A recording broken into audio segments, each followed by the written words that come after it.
Hi Plant Junkies, my name is Jody from plantjunkiecreations.com, and today I just wanted to show off my elephant ear collection and show you how I differentiate between alocasia versus the calocasia and give you guys a little bit of caretaking tips on these plants.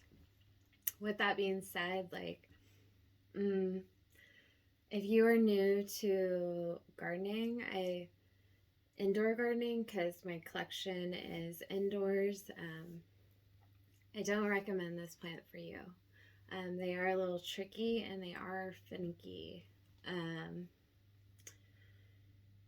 But with that being said, please don't let me deter you from experimenting, because I know all too well about experimenting. That's what drives me to plants. So the term elephant ear covers alocasias and calocasias. So when you're first new to these plants, you think they're all the same, but they're not. They, with having these big leaves and they just look the same, but there are things to look for to know the difference, and the caretaking is different. So I'm just gonna go over my Calocasia collection because it's a lot larger, and this is the first one I have. I don't know the name of this. It's just your basic Calocasia with the green leaf, and this was a baby at one point. It was very small, and it came off a mother plant that I gave away. And these plants grow 7 to 9 feet tall. They grow large and in charge. But I live in the Pacific Northwest, so we're more prone to frost. So I don't have that experience growing outdoors. So a lot of this caretaking is going to be indoors. So yeah, so this is just the plain green. And the next one is one of my favorites. It's called a Mojito. And the characteristic of this plant is that mint green leaf with the black freckles. And then if you look at the stem, that has the striations, black striations.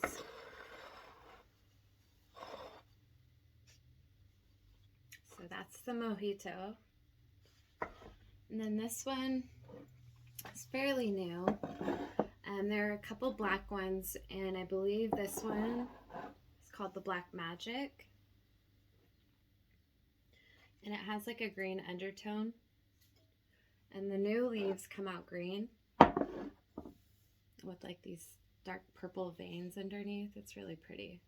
In the lighting with this plant, in certain lighting, it has this rainbow effect of yellow, green, and this dark purple, and it's just really, really, really beautiful.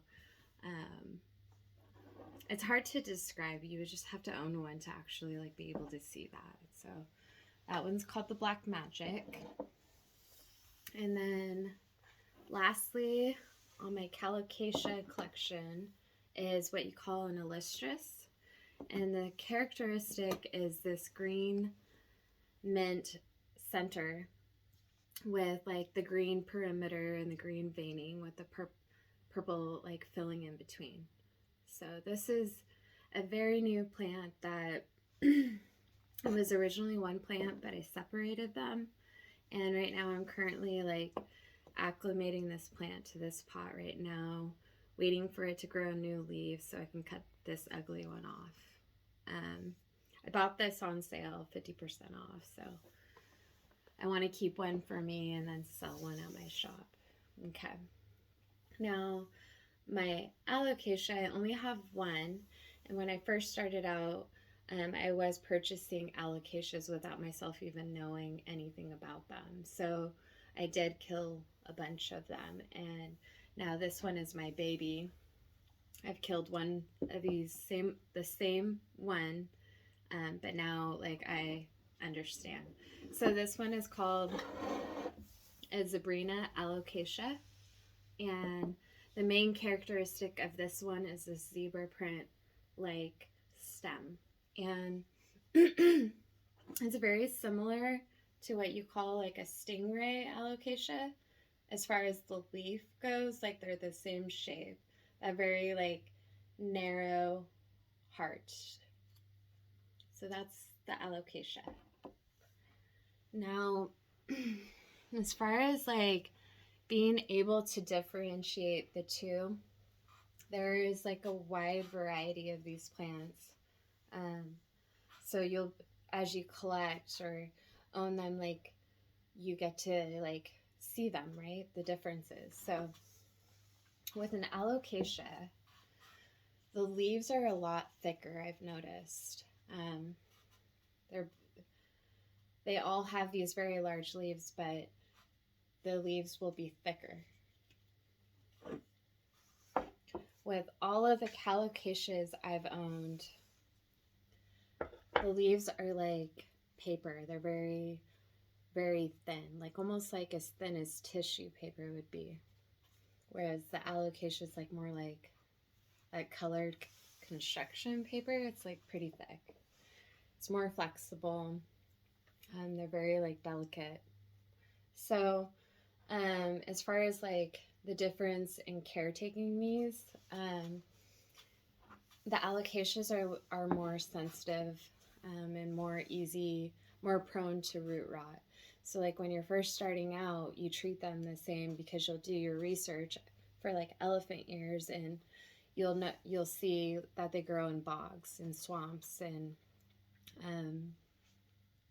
with alocasias, like they nearly like to dry out before being watered again. So when I water this plant, I water it around the rim, and basically I wait till like it's halfway dry before watering again.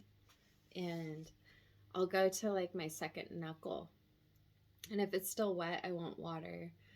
But once it's dry, I'll wait like a couple days, and if it's dry, I'll water around the rim. Not a lot, but just a little bit. And I do that probably about 7 to 10 days, provided the atmosphere I give it. So, and another thing is I like to keep my alocasias and my calocasias in plastic pots.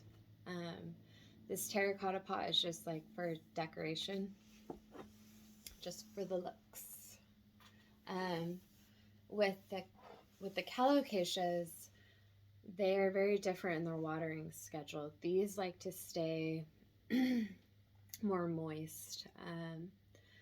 The rule of thumb that I use for these is when the surface is dry on a calocasia, I will water around it. I'm too nervous to leave any water in the drip tray, even though these calocasias, I've heard or researched, can sit in water. I think this calocasia would probably be good outdoors, provided the heat and humidity, like the atmosphere you live in. But it would look great and complement a pond. Yeah, so as far as like a soil medium, what I'd use for these plants I'd use like a peat moss base soil, and then I would add, I do half of that, and then I would do half like succulent mix with like half a cup of worm casting, because they do like to have those nutrients. Just start it up. That's what I would use. And then fertilizer. These guys are heavy feeders. I like to rotate between fish emulsion and Gringo Rasta Rise Up. That's, if you watch my other videos, you'll see that fertilizer there. So yeah, they are heavy feeders, so it's important to get these beautiful leaves and to fertilize them during their growing season. Also, when watering, if you have a new leaf coming through, I've noticed that they drink more. So it's just like, if you notice that, please try to pay attention to the moisture of your plant. Typically, I'll water 2 times a week on these calocasias, depending on the pot size as well. Lighting. So since these are large and in charge plants, like if you don't give it a good light source, these plants are going to reach out to the light. And so you might want to put it in an area where it's up, like if you up high. If it's a leggy plant, put it up high and have like other little plants below it. But currently I have this collection in a southwest facing window with a window sheen on it. I have it 4 feet below the window and 3 to 4 feet away. So the goal is for it to reach up towards the light. So I find like that's the prettiest for these. They do like high humidity, and in this room I keep it between 60 to 65%, which is like somewhat high for a household. But I give it good air ventilation for my plant room. So with these being moist required, it's good to have good airflow, that right balance of airflow and humidity for the leaves. But since they do like moisture, they are prone to fungus gnats in here. And I've never personally used what you call mosquito bits, but I've heard that's like really good for fungus gnats. I do have a video about keeping fungus gnats at bay, which is like I use apple cider vinegar. So like when I have all my plants kind of my elephant ears in a bundled up together, I'll put like a little shot glass of apple cider vinegar, hide it in between, and that attracts those fungus gnats. If you are having like an out of control situation, you can put cinnamon on top of them, on top of the medium. You could even kind of mix it in there to try and take care of the larvae that are in the soil, because those larvae they'll eat your roots of your plant. But I don't recommend doing that a lot, just if you really have to, because that cinnamon, it kills bacteria, which is good, but it dries out your soil. So it's just kind of a tough one with the cinnamon. There are little like yellow stickers that you can place around your plants, but I like using apple cider vinegar. And then another thing I do is like just murder them. I squish them. They're also prone to what you call those spider mites. Like on my alocasia, I did start noticing little tiny webbing, and you want to, when you are watering your plants, that's the best time to take a look for those for anything, right? The care of your plant. And yeah, you want to catch it before it gets out of control. But the term spider mites like might sound super scary, but it's like really easy to get rid of them. So I use like a solution of neem oil and a drop of soap with warm water in this little spray bottle. So like as a preventative care on these plants, I will spray it like once a month. The spider mites are like attracted to like curled leaves, so you want to look at the curled part, the tips of your plants for those. And they're also attracted to like the dead foliage part. And I went to a nursery and I saw a Calocasia and it had aphids. So I've never had aphids on my plants, but I refuse to buy those that elephant ear that had a bunch of, that Calocasia that had a bunch of aphids on it. So you can get rid of that by washing them off and spraying neem oil, but soap and water will do just fine for aphids.